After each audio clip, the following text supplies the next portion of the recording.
This video is brought to you by BTI Institute, a New Jersey leader in certification-based management training. So a little bit about me.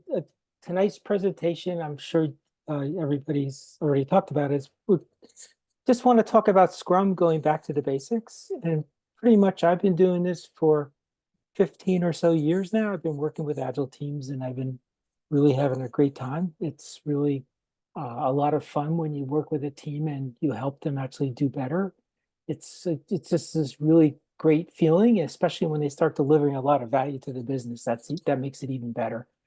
I do need to say though that as an employee of the Federal Reserve, what I'm going to share with you tonight are my views, and they're not at any way the views of the Federal Reserve Bank of New York or the Board of Governors. And with that, I'll let Nitin introduce himself. Thanks, Bob. So like Bob, I'm an Agile enthusiast, and Bob and I have been tag teaming for a very long time. I got into agility before even realizing it, looking at swim lanes and Kanban boards at a startup. And then I got into being a product owner, a Scrum Master, team coach, enterprise coach, and worked with hyper-productive teams to teams just starting up, and may have also used Scrum to potentially save human lives with an initiative. Worked with different domains, very familiar with life sciences. Hey, we're in New Jersey, you can't escape that. Financial institutes, the insurance domain, knowledge. And just for a little fun, if you notice our names, Bob and Nitin, we're both palindromes. And, so you're going to hear different stories from the both of us. We have different styles, but hey, it's a philosophy. We know this works, right? So with that, let's get into it. So Scrum, as defined in the Scrum Guide by Ken Schwaber and Jeff Sutherland, has three roles. You have a product owner, a Scrum Master, and more so they've called it developers, and we might reference dev team members for this. But developers very quickly doesn't mean people who code. It's anybody who's really contributing as a member of the team. You might have BA skills, you might have testing skills, UI, UX. As long as you are part of that one core team, you're considered as a developer. And besides the three roles, Scrum has also got 5 events. And you notice they don't say meetings. So you start off with sprint planning. That's where things start off. Then you have your daily Scrum or your huddles. And eventually you're going to have a review where you showcase your work, get feedback, before the team jumps into a retrospective in the spirit of Kaizen. Now, those are 4, and we've set 5 events. Now, the Scrum itself, or the Scrum cycle, is a container for all 4, and it's also considered an event. So 3 roles, 5 events, and now we have 3 artifacts. Now, the artifacts are something that are tangible, some things that are visible. We have a product backlog. That's your ginormous wish list of things. The sprint backlog is something that's actively being worked on. That's the next artifact. And eventually, what is a potentially releasable product is your increment, or things that are being built according to a definition of done. And if you notice again, the 3-5-3, hey, it's a palindrome there as well. So Bob and I do just fine, no matter how you read it, front or back. And in a nutshell, that's it. I mean, if you were to define Scrum, or you hired a Scrum Master and you said, just, hey, tell me about the roles, events, and artifacts, they should be able to rattle off 3-5-3, And if they do that, then you'll think of Bob and Nitin as, the palindromes worked. And this is a quick visual from scrum.org. So what else do we have, Bob? And we're going to be using this throughout the presentation to show you where we are. And so what we've done is we've broken the presentation out into the roles, where I'm going to be sharing the 3 roles. Then when we get into the artifacts and the events, then Nitin and I are going to be taking turns again, and we're going to bring you back to this diagram as we're talking about them. So let's get started. All right, so this is a really great view as far as like what the team is. And if you look at that kind of circle in the middle, you really have 3 roles. You have a product owner, you have a scrum master, and you have a team. And like this is an older chart. The most recent version of the Scrum guide, they kind of call them, it's called developers, because they didn't want to have a team within a team. And then on the outside of this circle, you have all these other influencing factors. And one of them, is often termed like an agile manager. It could also be an agile coach. It could be your stakeholders. It's anyone that wants something from the team. They would be sitting on the outside of the circle. But the actual team itself is only made up of the 3 in the middle there, the product owner, the scrum master, and developers. And what this chart also does, if you're familiar with Dan Pink's intrinsic motivators, autonomy, mastery, and purpose, you can look at the product owner. The product owner is the one that brings the team purpose as far as why is the team working, like, what are we trying to do? What's the vision? The autonomy is actually done by the Scrum Master, where the Scrum Master makes sure that nobody from the outside, including their managers or the product owner, tells the team what to do. Because you want the team to be able to actually volunteer and do things for work, as far as, what the sprint goal is, and come up with the plan as far as how they're going to execute it. Because there's no assignments in Scrum. And then finally, on the mastery side, that's the role of the Agile manager. And these managers, they've been around a long time. They have a lot of connections in the business, and so they're the ones that can help the developers grow the skills that the team needs in order to be more successful. So this kind of pulls everything all together. And as you notice, that's it. It kind of reemphasizes that previous chart where you only have 3 roles. So Nitin, was there anything you wanted to add to that? Great summary, Bob. Just to reinforce, there are only 3 roles, and anybody beyond that is considered external to the team. It could even be the agile coach.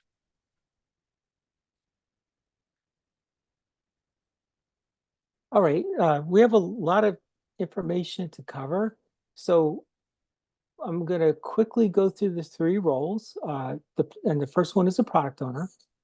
And pretty much, like I said previously, responsible for the business, the vision, the business value, being able to make daily decisions.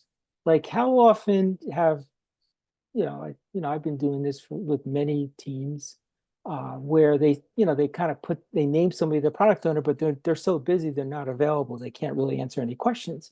And so the product owner really needs to be available daily, because if the team has a question and you ask the product owner for an answer and you have to wait 3 or 4 days, pretty much, you're burning up time in the sprint. So you're not going to be able to actually maybe even complete that item. And the product owner is the one that's ultimately responsible for results. So if you look at these things, these are things that Nitin and I pulled together. So like if you're working with a team, you can even think about your own team. And so like these, those little check boxes next to it. Okay, think about it. Is your product owner respected by the stakeholders? And you could usually tell, like when you're on meetings, how the stakeholder and the product owners talk to each other. You can tell if there's respect. Is your product owner an order taker? Somebody that basically, if a stakeholder says, I want this and I want that, the product owner just immediately puts it in the backlog, gets the team to work on it. Because really the product owner is somebody that has to pull the information together and figure out if what's being asked for aligns with the vision. Does the product owner have a clear vision? And then this is a great thing that I use frequently, even with experienced team, because a lot of times product owners, especially if they have a technical background, they love to get into the how. But what their job is to actually identify what and why. What is it we want and why are we building it? And the team is responsible for figuring out how to do it. And so think about this. Think about your own product owner. How is your product owner doing with these questions? Does your product owner say no? Does the product owner respect the team? You can also tell that. If the product owner, the way the product owner talks to the team and people, how they respond. So these are all important aspects of a great product owner, and they also need to be available. Was there anything you want to add? And No, that's great, Bob. I like how you talk about an empowered product owner who can also say no. and it's hard. It's so much easier to say yes. All right, so now the next role is a Scrum Master. Now, a lot of people think, oh, you can hire somebody, they got their CSM. So think about it. A CSM basically means you spent 2 days in a class and passed an exam. So if you're paying attention in a class, you pass the exam. So what you really should be looking for is is an experienced Scrum Master that understands how teams work and how to get things done. And more experienced Scrum Masters balance between coaching, mentoring, training, and facilitating. These are different stances that a more experienced Scrum Master would take. If you hire somebody brand new, they'll just be facilitating. They'll basically, pick up the Scrum guide, read the guide, and say, okay, I'm going to do the daily Scrum. This is what we're supposed to do. And so that's where the whole idea of experience. And there's nothing wrong with a new Scrum Master, but have somebody there that can help them learn, have a coach on hand, or have a more senior Scrum Master that can help. And then these two concepts of a servant leader and a catalyst leader, that is an aspect. And if you look at trends in leadership, it seems like everybody's becoming like a mentor type of a leader, somebody that's actually there to help their team instead of commanding them. And so pretty much my definition of a servant leader is when I start working with the team and when I leave, is the team better than it was when I started? And so that's pretty much my way of defining whether or not I'm a great servant leader. And the catalyst leader is really where all the fun is. That's where basically you can look at what the team's doing and say, hey, what if we try this? Or what if we try that? And so things to look for. The Scrum Master and the product owner definitely need to respect each other. And you could tell during meetings, if they don't, they might be, you can kind of catch those underhanded comments sometimes. They need to be a full expert in the Scrum framework, because if they're not, how's the team expected to follow Scrum?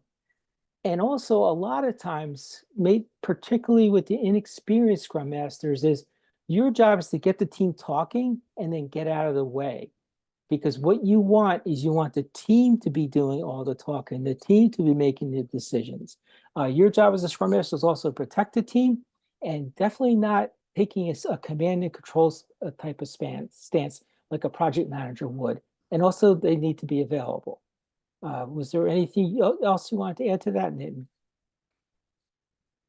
Great call outs on being a servant leader, and really is trying to bring everybody in together in a safe environment, motivate them, create everything that it needs just to thrive. And then finally, the developer role. Basically, the developers are the people that do the work, all right? And this whole idea of self-organizing, it's now often referred to as self-managing, where you ask the team to do something, they figure out how to do it, and then they make the commitment that they're going to get it done.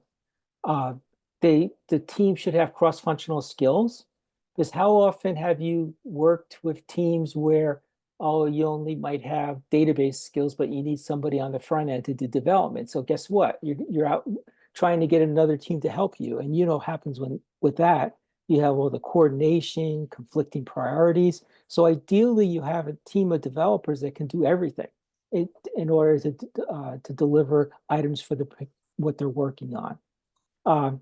And sometimes you may need to bring in specialized skills if you're doing something special. And some things to look out for. Again, respect. Do they respect each other? Are they volunteering? Is a tech lead? Sometimes the tech lead might go around and say, well, Nitin, you do this, John, you do that. But that's not how it's supposed to be. The team's supposed to be making their own decisions on what they're going to work on. And the tech lead should be mentoring the people, not telling members what to do. And the team should also be looking at what the sprint goals are and we're going to talk about that a little bit when we get into the sprint. Was there anything else, Nitin, that you wanted to touch on? So Scrum intentionally leaves out how to define self-organizing. Well, what does that really mean? And when you're interviewing potential Scrum Masters, look for a narrative or an experience saying, I get into team norms and team agreements, which we won't dive too much into, but that will get into the self-organizing bit. And so think about that, these checklists, think about your teams. How are your teams doing? And that might be something you could start thinking about, bring back to work tomorrow, on your different roles.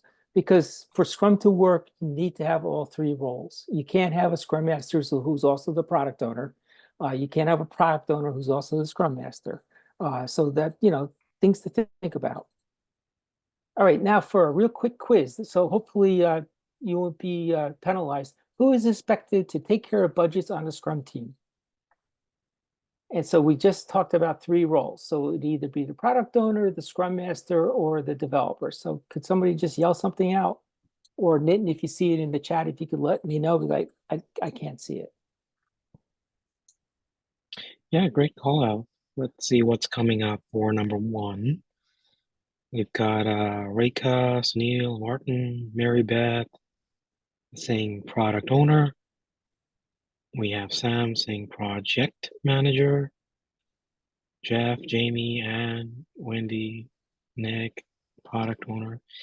Seems like a lot of people are leaning towards a product owner. All And we right. have the answer towards that.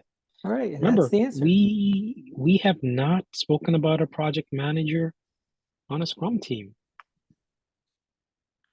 Right. So I'll give everybody a clue. There's only two roles left. Who updates the burn downs if they're used on the Scrum team? And our burn down is just like another chart. It could also mean who updates the Jira if you're using Jira or Azure DevOps. Who updates the actual items in the software that you're using to manage the backlog?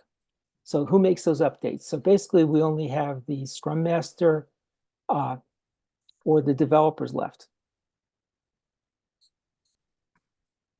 Are we getting any responses?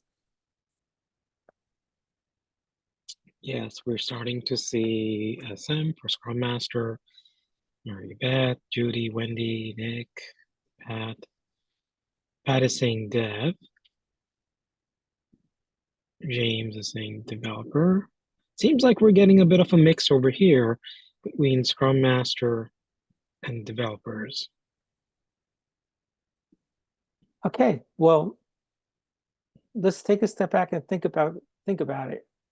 If the answer is developer, and so let's think, if you as a Scrum Master have to update everybody's Jira items, what will you end up doing? You may end up frantically trying to get all the updates during the daily Scrum, which probably is not going to be possible. So you would end up having to reach out to each of the individual team members to get their status so that you could actually update the tool that you're using. Now, wouldn't it be simpler if we just let the developer, the person doing the item, update their own stuff? And that's the way it should be, because now you as a Scrum Master, you're not chasing people around asking for their status. They're given their status automatically. They're just updated. If it didn't come out there in a daily Scrum, it's definitely in the tool, if any tool that you're using.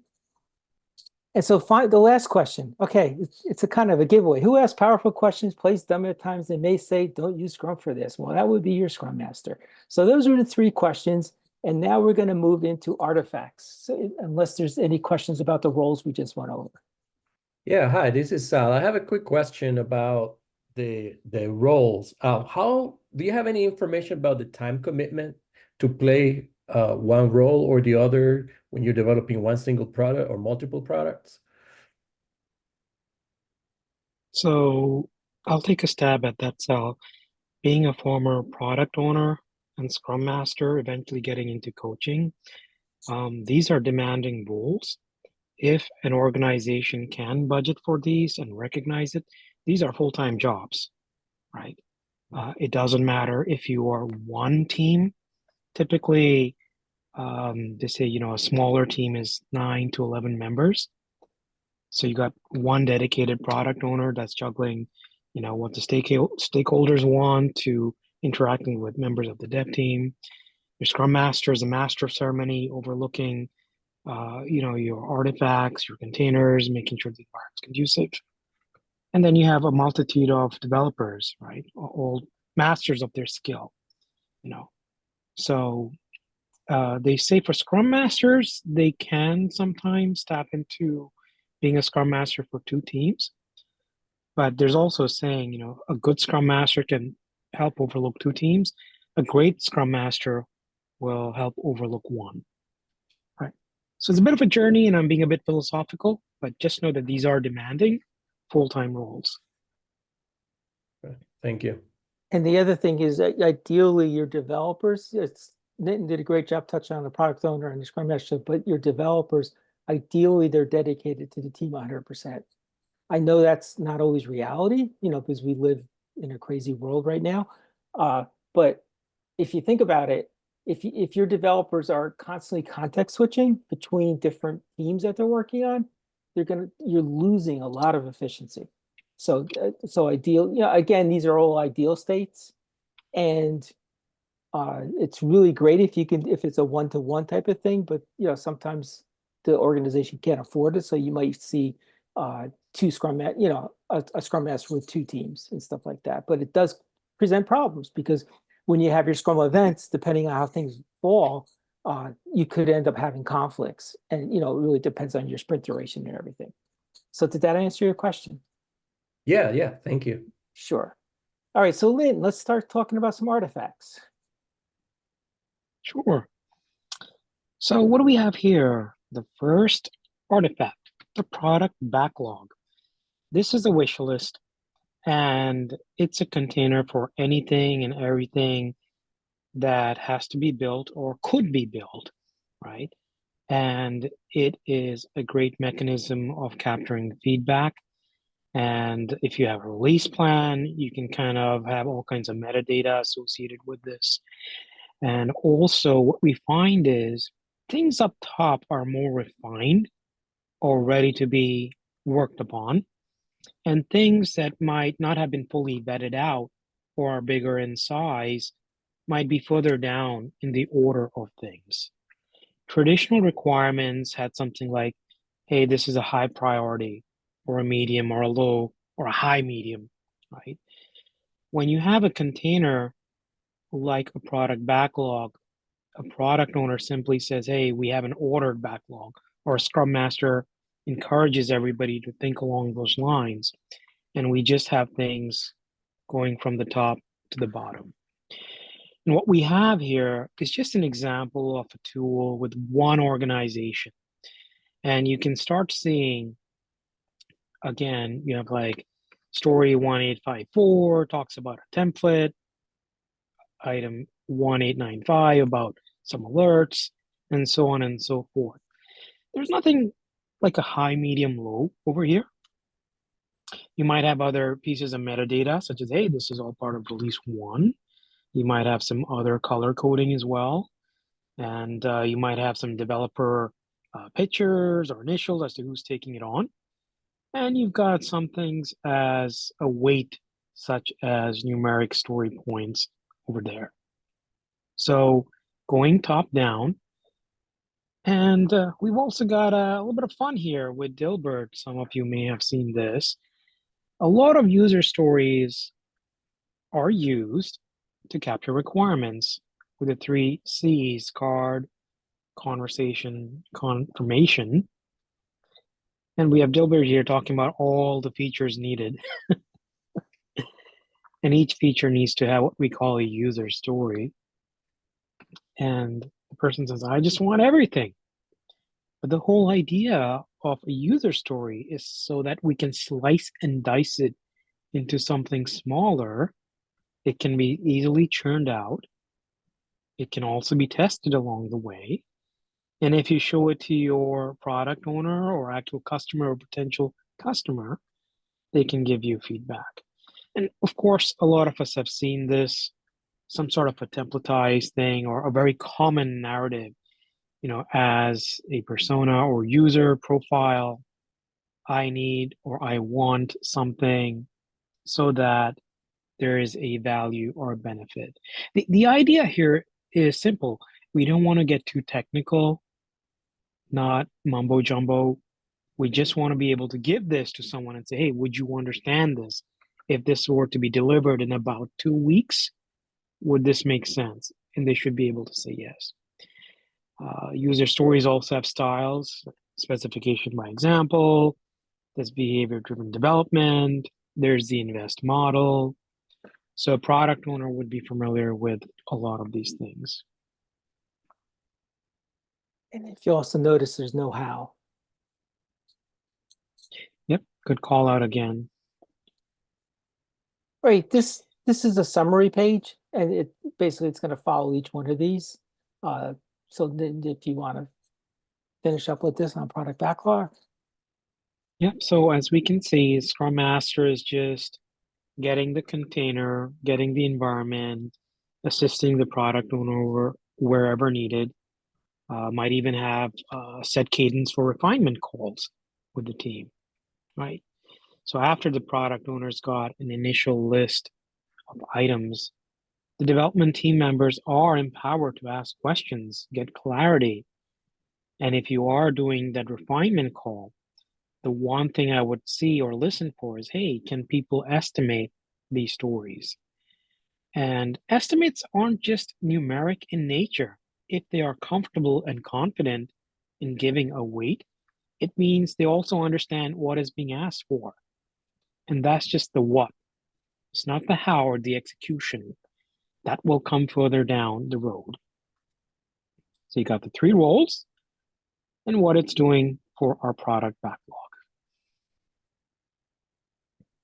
The next is the sprint backlog. So when I first got started doing this, I used to get confused because both have the term backlog, but pretty much you can look at the sprint backlog as what the team's committing to. It's a subset of the product backlog. So in essence, what happens is you bring this into sprint planning. The team then takes the product owner brings these items into sprint planning, saying, I want these done next from that backlog that Nathan described previously. Now, the team then looks at them. If they're not estimated, they'll provide estimates, and then they'll actually make commitments, and they'll figure out how they're going to do it by talking to each other. So there's really nobody there telling them, well, you're going to take item 1, you're going to take item 3. There's none of that happening. And so again, this is showing a subset of like the backlog. The original backlog that you saw had 146 items, and maybe in this particular sprint, maybe to make it fit on the screen, it's only showing 4 items. And so basically the team would go through planning, the team would put story points on it and stuff like that, and make that commitment to the business. And so if you are lucky enough to have everybody working together, this is a way that you can actually show the sprint backlog using Post-it notes. And if you look at the column headings, those are the actual items that the team's committed to. And it also shows how many points. So basically you have like a repo, you have EFI, you have release prep, you have to prepare an environment. And so these Post-it notes are what the team does is when they do sprint planning to basically say, okay, for me to do this 2220 resiliency item, these, let's see, 3, 4, 5, 6 items, these 6 tasks need to get done. And then as you do your planning, the team then would grab an item during a daily scrum, put their initials on it, and say it's in progress. So basically, the way the rows work is would be to do, in progress, and done, going from the top to the bottom. Another way to look at the board would be something like this, where basically these items are not started, everything at the top, and then basically showing what's in progress and done. And that this really helps with the whole transparency as far as what's going on. So anybody could walk into this room and see where the team is. And so now, as the sprint progresses, you can see that some of the items got done. Some of them are still in progress. Some haven't even started. So pretty much like, what do you see? when you look at this board? Any thoughts?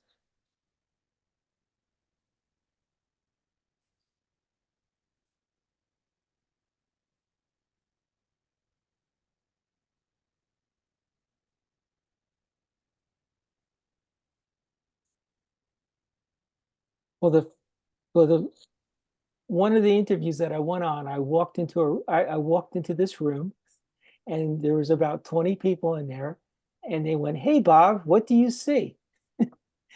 And so, talk about like your first interview question, right? So I'm like, okay, my first thought was, okay, where are we in the sprint? Is it in the middle? Is it at the end? Because if it's at the end, I'd say we're in a little bit of trouble here. And I'd also say, well, the stuff under release prep makes a lot of sense, especially if you're not, near time to do the release. So what this is it's just a visual way to see what's going on. And so that's what I want to leave you with. And yes, there are electronic versions, but there's nothing better than the Post-it notes with a Sharpie pen when you do your sprint planning and you come up with all this stuff. So what's the orange sticker? What's the orange sticker? Let me get back to that. Given away. Not letting me get back. What's the orange sticker? On the right in the in progress column, underneath oops. It could, I don't, something. Yeah, right there, that one. It looks like something got delayed or something. I don't remember.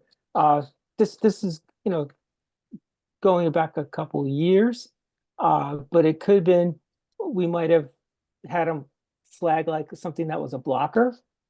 And so basically we gave it that different color, or it could have just been that we didn't have a yellow Post-it note and the person just used the orange one. So Got it. Thank you.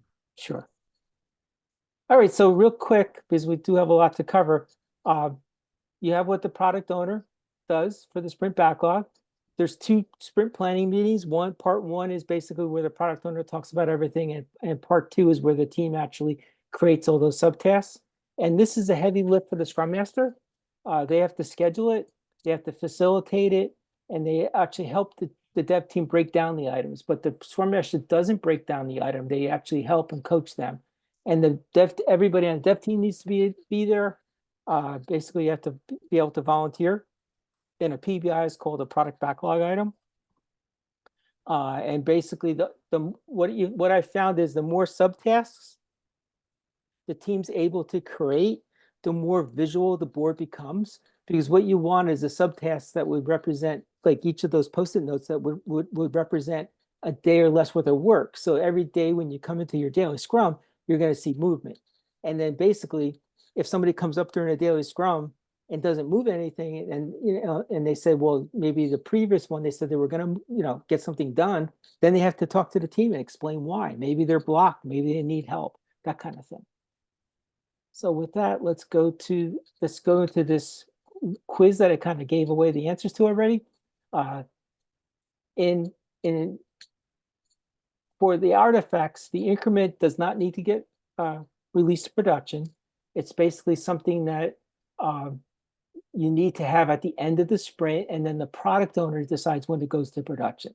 So it doesn't, that is not a gate. All it has to do is be completely ready to go to production. The product backlog can be updated at any time. That's true. And this is where the difference is. Once the team commits to the sprint backlog, it should not get changed unless there's like an emergency, like maybe there's a production defect or something.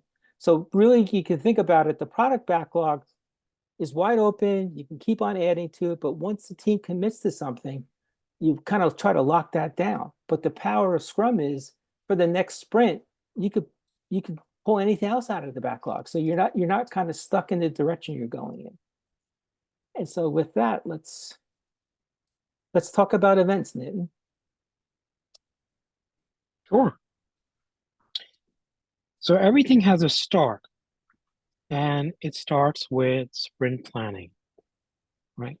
By this time, you would have had a tool. It could be Jira, it could be version 1, it could be Rally, that has all these product backlog items. And hopefully by this time, You've had some sessions of refinement. Some teams use the definition of ready, and you've got an ordered list. And some of this has also come up in the chat. And the ordering of things could be based on urgency. It could be based on, hey, we found some defects we need to tackle. It could be the most bang for the buck that gets into value. It could be things related to compliance, if you are in such an industry. And by this time, you should not be seeing this for the first time. Now, sprint planning does have some flexibility. If there is something that comes about right on this day, the product owner can make a decision and say, yep, let's add this for the upcoming sprint. But we will, in good terms, be able to estimate it right then and there. And everybody on the dev team should say, yep, we can take this on, right? With sprint planning, there used to be 2 parts. With the updated Scrum guide, there are 3 parts. The first thing is, hey, why are we doing this sprint? What is the value, right? Part 2 is what it is that we can do and gets into capacity, history, things like velocity. And then eventually the how is the breakdown from your product backlog items to sprint backlog items such as tasks, as we've talked about. Of course, as we see, product owner is there, answering any questions, offering any clarity. Scrum Master is a master facilitator, keeping track of time, making sure there are no distractions. And again, we won't get into how to estimate, but there are different techniques as well, right? So that is sprint planning. Earlier on, the Scrum guide did stipulate how long it should be, but they have over the years kind of moved it away. So again, there's something that the product owner is doing. Scrum Master is keeping time, facilitating, asking all the questions, and the dev team members are really engaged, making sure they understand what is expected of them and giving estimates if they're not already there. So it's a heavy event, it's engaging. Okay, So what's next? The next event is a daily Scrum. And, as it says, it happens daily. So if you're I've worked with teams, they go, let's only meet Monday, Wednesday, Friday. I'm like, well, it's a daily Scrum, guys. Like, what are we going to do here? So it's really not that painful if you don't turn it into status reporting. Actually, if you make it into a meeting where the team does their planning, because that's really what it is. They're talking to each other and planning their work for the day. And so the typical questions, it's yesterday, today, any blockers, that's pretty much since the early days of Scrum. And if a person is not there, it's ideally they would send their update. And this is an example. This gives you an idea how old this deck is. It's back in 2014, where somebody on the that was a QE member of the team basically gave their updates, by email. But that's a good way now through chat. That those updates are now more like real time, and so now during the daily Scrum, you have, if you're doing an electronic version, you can actually show on the board, what the items are. Like, basically you have things that are in the backlog, if they're in progress, or if they're ready for UAT, or if they're done. And then basically, as people are talking, if your tool would allow you to filter on the person that's doing the talking, so it makes it more interactive. And it goes to the earlier question about, that's why it's really important that the developers update their own items, because actually, ideally, before the daily Scrum, this person here, would say, okay, well, this is now ready for UAT, and so instead of having the Scrum Master do it, you have that person do it. And so the daily Scrum, the product owner doesn't need to be there. The Scrum Master doesn't need to be there, because this is a dev team only meeting. The Scrum Master can be there to help facilitate it. It's great if the product owner's there to answer questions, but it's something that it's the developers meeting. So oftentimes this meeting gets hijacked by other parties. And a good way to control that is you let the developers go through their meeting and then have somebody at the end say that daily scrum's over. And then what that does is it gives people permission to leave, developers, and then anybody that wants to stay, they can continue the conversation. I schedule the meeting for 30 minutes and we always end early, but I just give that extra 15 minutes for people to hang around and answer any kind of questions and stuff like that. So that's the daily scrum. So Nitin, would you like to talk about the sprint review? Yeah, and just a very quick tip there, Bob, on the earlier screen. As a Scrum Master, be very clear when the daily Scrum is open, and you can call it out, saying, hey, we're done with the Scrum, and now it's an open forum. So if we need the additional time, we can use it, or we can drop it. Right. And the sprint review, just as everything starts, we need a container to showcase what we've built. So at the end of about 2 weeks, we have our key stakeholders. We're going to showcase what we have. The Scrum Master has set the stage to say, this is what we had planned about 2 weeks ago, and we are going to let our development team members showcase this. It's not a PowerPoint deck.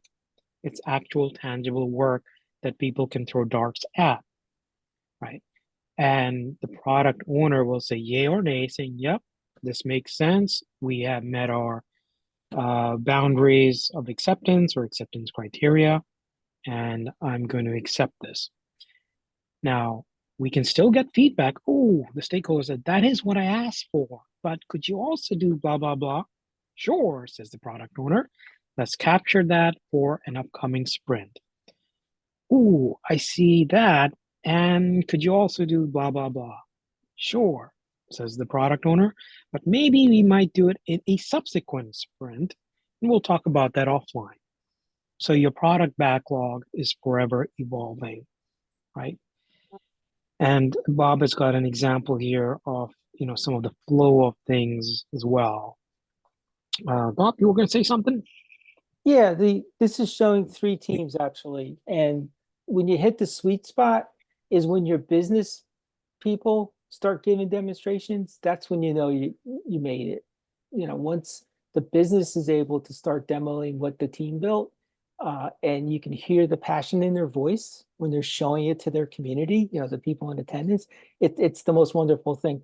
But this is an example of a time boxed agenda where basically we're giving each group of team members a certain amount of time in order to complete it, because again, you want to always end your meetings on time.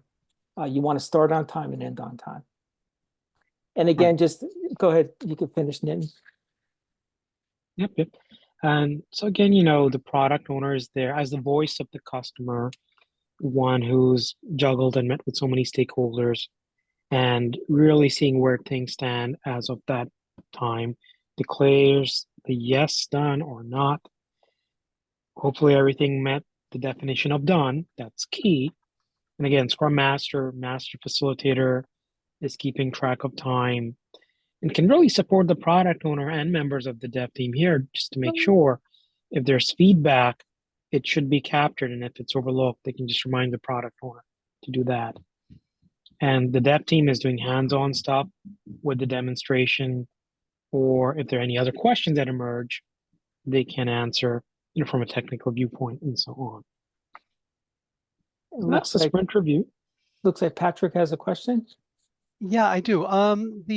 Just right there, I was actually going to ask it on the last slide, but I see it right here. What happens if the product owner declares it not done? That it wasn't quite right or completely wrong. I mean, what happens to the sprint then? Do we keep it open, or I understand if there's additional stuff to be done, that becomes additional stories for a future sprint. But how about if it wasn't done to spec in this sprint? That's a great question. As a former product owner, I could be challenged as well. So assume, we've identified a requirement, I've captured it as a user story. We've had refinement. Developers have got clarity. They had an opportunity to ask questions. We have the acceptance criteria, it's picked up in a sprint. We've got all the tasks broken down and so on. And obviously it's met this definition of ready. Right at the end, something happens and it's a little disappointing and heartbreaking as well, saying, hey, no, something's not right, right? And there must be good justification for that. One of it is, did it meet the definition of done? If it did not, then straight away, hey, guys, just you got to put it back and we'll finish it up. And that's okay. These things can happen, right? It's a learning experience. And if there's a trend or a pattern, the Scrum Master might pick up on that as well. Or we might find there was an unusual dependency and it didn't quite work as it is, right? And this is what I've learned over the years. I might be going a little off tangent, but you have product owners that accept work mid-sprint. And here's why you shouldn't do it. Because there might be other stuff that's interconnected. So your final yay or nay should be at the sprint review. Right? It's not that you can look at work previously or get a preview, right? So again, all Scrum says, unfinished work or work that is not considered done goes back to the backlog. So we just heard there, and usually it's just picked up right over because people want to finish it up. So hopefully that answers your questions. It might even foster others as well. Okay, thank you. I see Sal has his hand up. Yes, I have a question about user acceptance testing, because this is only a demo. Where does UAT come in? Is this considered UAT, or when does UAT happen? I think for a utopian Scrum team, it's happening right now. You have something called a potentially releasable increment. Not only are the developers coding it, they're testing it along the way. Based on team norms and agreements, they might be doing a peer review, right? And if all is good and they can click a button, it could be pushed to production, right? Now, with some organizations that are a bit larger, a multitude of teams working on something, they might have a slightly different structure. They might also be evolving from a waterfall to an agile approach. So they might have a dedicated team for something like that. But the utopian Scrum team should be saying, you know what? We've taken these small bite-sized chunks and stories, and because they're so small, we've tested along the way. Give it a shot. Go ahead. Move it to the next lane. Throw it into production. So it's a bit of a mind shift as well, and a cultural dynamic. This is a topic we can cover maybe after it ends, because there's a lot to it, because there's also automation, your level of automation. So there's a lot of things to consider. And really, like Nitin said, it's got to do with your definition of done. I also, may I ask a quick question? I'm sorry, just before we go on. Sure. So in looking at these various categories of roles, I'm curious with regard to a level of technical knowledge that these roles need to have. In other words, the dev team, of course, needs the most technical knowledge, right? SME expertise. Scrum Master, maybe not as much. Product owner, probably. Can one of you kind of maybe comment on that in terms of success points? And when I say technical knowledge, I don't mean technical knowledge of each role, but I mean technical knowledge of maybe the what's within the PBIs. So yes. there is. Go ahead, Nitin. Okay, so it starts off with domain knowledge with a product owner about the product or industry and so on. But then once it's articulated into, let's say, user story, then I guess the question is the dev team capable of finishing the work or that user story? Would that be a fair summary or reflection, Mary? Yeah, I mean, I'm thinking, and I'll put a little context. If you're hiring for or sourcing for a product owner for a particular deliverable, how much deep dive knowledge does said product owner need to be effective at his or her job?